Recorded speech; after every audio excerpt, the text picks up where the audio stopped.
You can't just choose your weather. That's not a thing people even know you can do.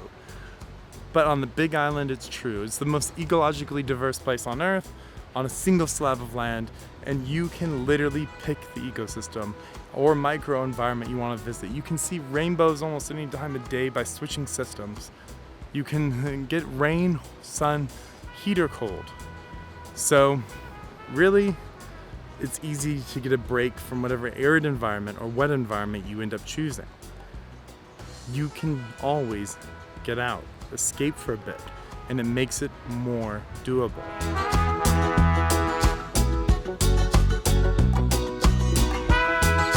So if you're looking for more affordable housing, here's a general breakdown.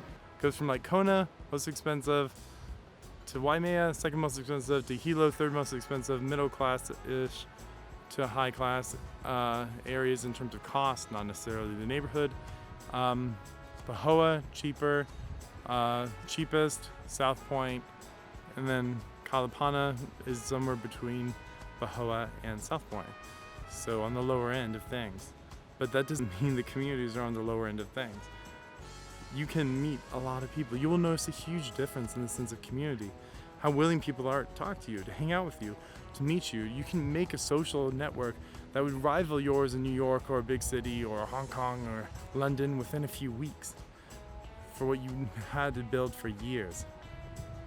It's easy to mesh into the community if you're somewhat social, even mildly social, or willing to open up.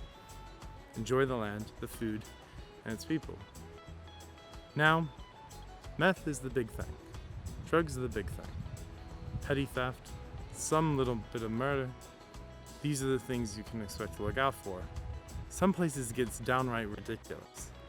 It's best to visit the land. But if you're a single guy or a young couple willing to put up with this, looking at similar options in like a big city with 1,000 times more crime, you can manage. Now, Pahoa, being the lower income side of things, has more of the issues, just like Hilo does compared to Kona, with meth and crime. Not to say Kona doesn't have that, but they have a much stronger police force because they're wealthy communities and much faster enforcement. Pahoa, the least so. However, that has a lot of just normal individuals making their own piece of paradise. Or there's communes there too. I mean, if you're just looking to make a bunch of friends real quick and you're social enough and you're into that sort of spirituality / shared living sort of thing for a few weeks at least, you can very quickly make large groups of friends on the island and then go off and do your own thing, whether it's work, trade, until you build your own land with your own two hands. Or if you have a bit of money chucked away and you can just go straight to it and you want to just have more than just your immediate neighbors as people you know in the community. You can do it that way also. But past Pahoa, there's South Point, and that's the more arid and drier part of the island.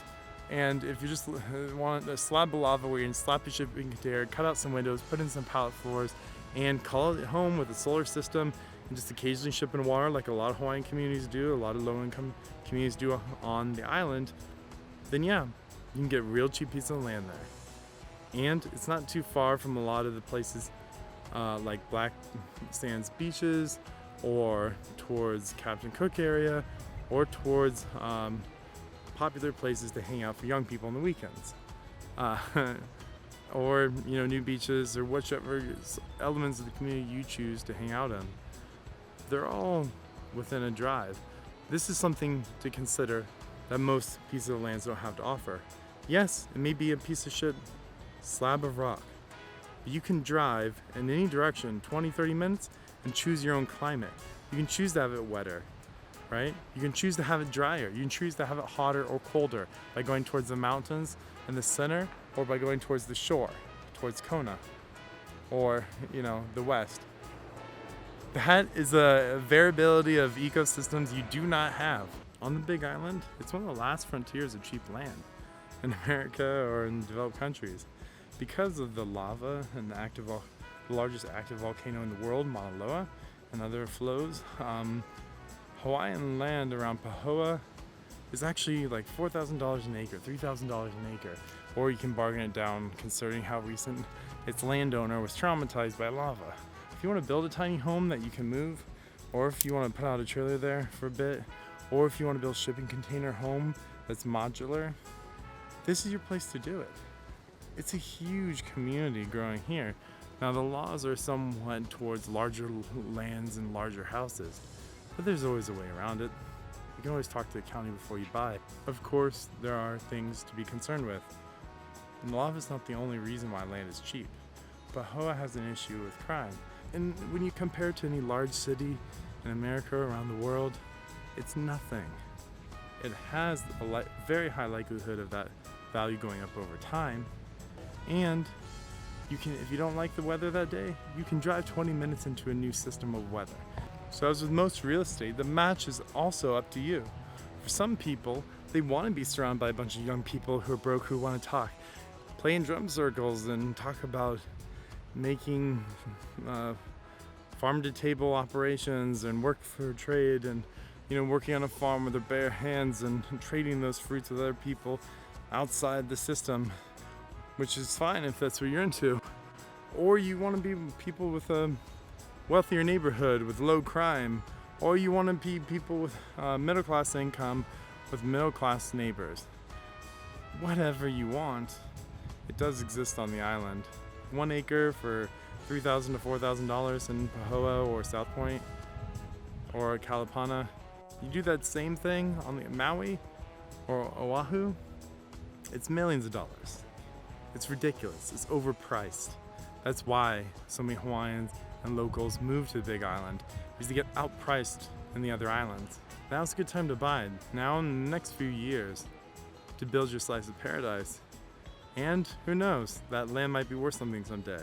Hawaii is one of the few places in the world where there's more real estate every year, as the island is literally expanding through lava. The thing though is, if you really are there for the hippie commune / many tons and tons of young people who all want to hang out on a beach nude or run around and pick fruits and shit and climb up mountains all day, you have that kind of energy, which apparently I do for the last few weeks, you can go to Pahoa, as there are many communities there suiting your needs.